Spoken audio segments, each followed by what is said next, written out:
दोस्तों,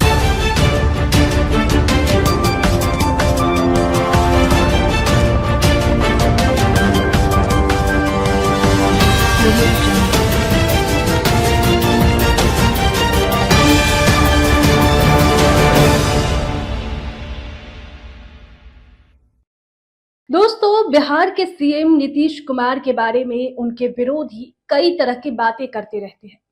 नीतीश कुमार के साथ में डेप्यूटी सीएम रह चुके आरजेडी नेता तेजस्वी ने तो मानो नीतीश कुमार को अचेत साबित करने का अभियान ही छेड़ दिया। वहीं जनसुराज के संस्थापक प्रशांत किशोर भी नीतीश कुमार की मानसिक स्थिति पर सवाल उठाते रहे। पर ऐसा कहने या सोचने वाले भूल जाते हैं कि जवानी में हल जोतने वाला बैल बुढ़ापे में हल जोतने की कला नहीं भूलता। भोजपुरी इलाके में ये कहावत भी प्रचलित है, बूढ़ा बैल हराई ना भुलाला। नीतीश को मानसिक रूप से बीमार बताकर सत्ता में उनकी विरासत का दावेदार बनने के लिए तेजस्वी की लार तब से टपकती रही है जब 2 बार नीतीश की कृपा से वो डेप्यूटी सीएम बन गए। नीतीश को बूढ़ा, बीमार और लाचार बताने का वे कोई मौका अब नहीं चूकते। महागठबंधन की गुरुवार को हुई बैठक के बाद तेजस्वी ने फिर नीतीश कुमार को अचेत बताया। विपक्षी नेताओं ने तो उनके हाव भाव और बोलने के अंदाज को लेकर न सिर्फ सार्वजनिक बयान देना शुरू किया है, बल्कि अब सोशल मीडिया पर मीम्स की भरमार भी लगा दी है।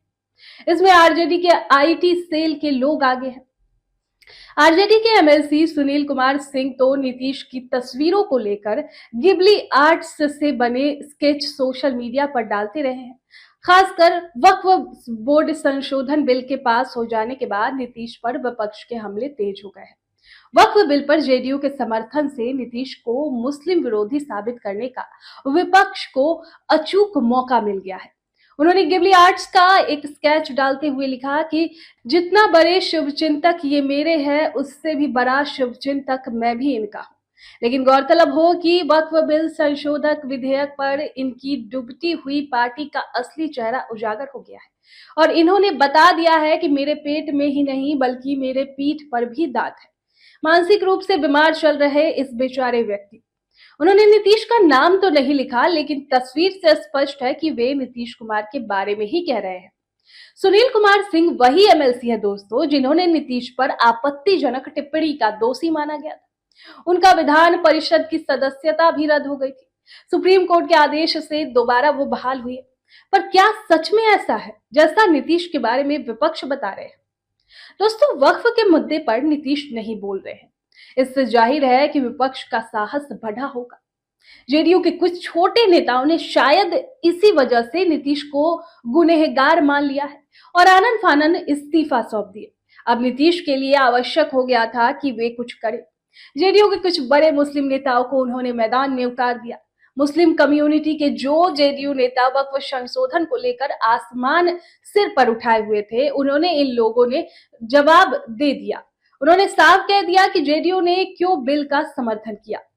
इसके साथ ही जोरदार ढंग से यह स्थापित किया नीतीश कैसे मुसलमान के हितैषी है। उनका आरोप था कि विपक्ष बेवजह नीतीश को मुस्लिम विरोधी बता रहा है। दावा भी किया कि जिन लोगों ने जेडीयू छोटी है, पार्टी में उनकी कोई औकात ही नहीं। बिहार के मुसलमान पूरी ताकत के साथ नीतीश कुमार और जेडीयू के साथ खड़े हैं।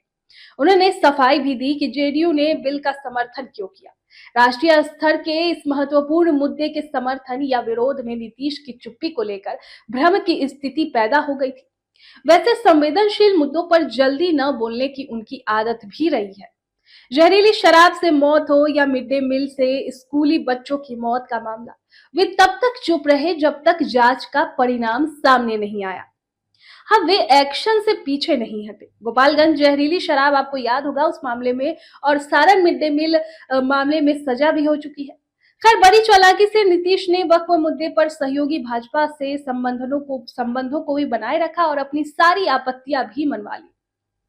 तेजस्वी यादव अब भी इस मुद्दे से फायदे की उम्मीद पाले हुए हैं।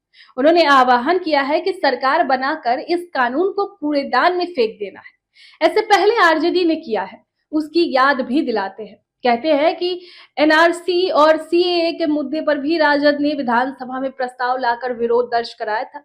इस साल होने वाले विधानसभा चुनाव में ये देखना दिलचस्प होगा कि उनके लिए बूढ़े अचेत नीतीश उनको छकाते हैं या तेजस्वी उन पर भारी पड़ते हैं।